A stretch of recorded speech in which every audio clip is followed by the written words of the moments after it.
What's going on, guys? Super Savage 789 here, bringing you guys a video. And today we're doing What the Humans Became Saiyans, episode 4. So without further ado, let's get into today's video. Curious as to who the androids are, Krillin looks over the edge to see androids 17 and 18. He'd still get a crush on 18 and would pursue her, eventually bedding her and marrying her. However, it'd probably take a bit longer, since she hasn't had those bonding moments with him. Krillin would train with 18, which would be good bonding for the duo. Allows for Krillin to achieve Super Saiyan 2, and subsequently keeps him relevant. They'd also have their child being Marin, who'd be half Saiyan in this timeline, giving it high potential. She occasionally trains with her parents, and would be able to achieve Super Saiyan just like how Goten and Trunks got at a young age. Over with Yamcha, he'd be training to master his legendary power. Tien would help him do this training with him, to teach him how to control it, proving to be good training for the duo. It allows for Tien to achieve Super Saiyan 2 through training with Yamcha. He'd also train and do something else, which will be revealed later on. Yamcha should do great amounts of meditation, learning to enter Super Saiyan without losing control. He needs to be careful about entering his Berserk form, since he can't control that, and it's too dangerous to merely release on a whim. Over with Vegeta, he'd be training even more intensely under gravity, embarrassed at his defeat against Yamcha of all people. He would have figured out Yamcha as the legendary Super Saiyan, which angers him more that the fake Saiyan has power above his. Due to the intense gravity, Vegeta would be stronger quicker. Trunks would also be training with his stronger Vegeta, learning how to use Grade 2 Super Saiyan through all his intense training. Over with the Son family, Goku alive changes up the dynamic a bit. Goku would begin becoming a farmer around this time, which he'd hate, but he'd get Gohan to help him out on occasion to make it easier. With Goku being there, he'd train with Gohan occasionally, keeping him at the same strength as he was in the Cell games. He also trains with Goten, making him stronger. He'd be less of a Goku clone since his father is alive. The whole thing with the Great Saiyan Man occurs with Gohan training Videl and becoming a superhero. Since Gohan is forced to enter the tournament, Goku decides that they all should. He goes around telling all his friends or allies or Vegetas, with everyone agreeing and going to the tournament. The kids' division would occur with Goten and Trunks fighting each other. Even though Goku was training Goten, Trunks would still win since he is much stronger and is very deceitful, which would allow him to take the win. Marin would have wanted to enter, however she's too young and Krillin doesn't want her to get hurt. Next time though, she definitely can. In the adults division, both Tien and Yamcha would enter the tournament, as well as everyone else. The first fight would be Tien against Krillin, which excites them both. They both agree to fight in their base and rush at each other, exchanging blows. Both of them are evenly matched, with everyone noticing this. Tien uses a Taiyoken to blind Krillin, which takes him off guard. When his eyes open, he sees Tien rush past him, his tail grasping onto Krillin's leg. Using his tail, he flings Krillin out of the arena, taking the win for himself. From here, the tournament goes normally, with Swiftwitch and Yamu taking Gohan's energy, and everyone rushing off to go stop Babidi. Krillin and Piccolo both be spat on, and Kibito is killed, leaving the rest of them to enter the ship.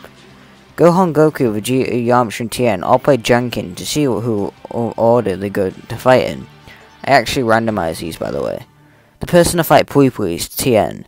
Pui Pui would begin hyping himself up, asking if Tien wants to die right then and there, or just, fight him and be useless. Similar to Indiana Jones, Tien just fires a Dodon Power at Pui Pui, piercing his chest, killing him. Next up against Yakon is Yamcha. Since he isn't as smart as Goku as a fighter, he won't come up with a Super Saiyan bomb strategy. Instead, he realizes he needs to land a blow in Super Saiyan quickly to defeat him. He begins to use martial arts to distract Yakon using a Wolfang Fist. With the last blow, he turns Super Saiyan and hits Yakon so hard, he kills him. Finally up against Dabura is Gohan. The fight for the most part is very similar to canon, however Gohan is doing a bit better since he's stronger than he originally was.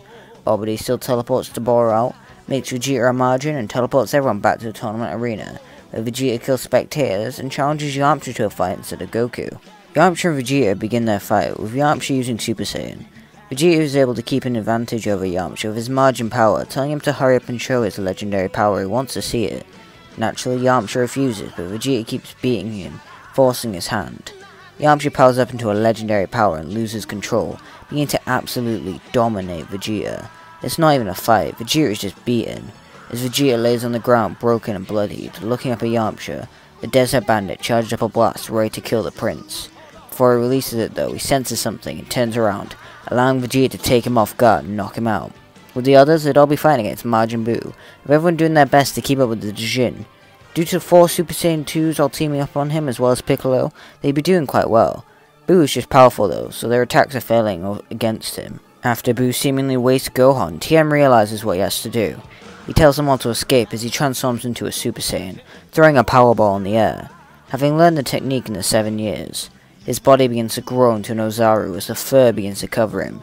The brown fur quickly becomes gold, leaving Tien as a golden Ozaru. Tien begins to battle Boo, doing quite well, allowing his friends to all get away. With his big body and strategic mind, Tien begins to do his best to put Boo down.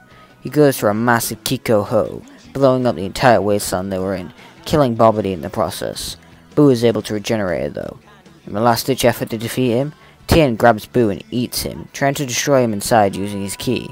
Boo begins thrashing around inside his body, causing Tien to hurl up the blob, letting Boo knock him away. A blast shoots at Tien's artificial moon, making it dissipate, also making Tien fall back into base. He turns to see Vegeta, who tells Tien to leave. After Vegeta yells at him, Tien agrees, flying off to lead Vegeta to a sacrificial mission. Everyone will meet up on Kami's lookout where they question what to do. Goku brings up the fusion dance since he learned it back in episode 2, and Hasu will be the one to learn it. Tien volunteers since he has a warrior spirit and may be the closest to Goku's height. Tien learns to dance from Goku and the duo become Tienku.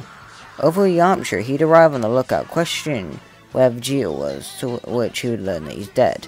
He believes that it was him who did it, which annoys Yamcha. He still can't control the form, and without another word, enters the time chamber alone. Krillin tries to pull him out, but Tien stops him, understanding Yamcha the best out of all of them there. He'll come out when he's done. When Tien and Goku finish their training, the duo fly down to find Fat Boo. Since Goku never set Boo in the right direction, he never met Mr. Satan, so he remains in his Fat Boo form.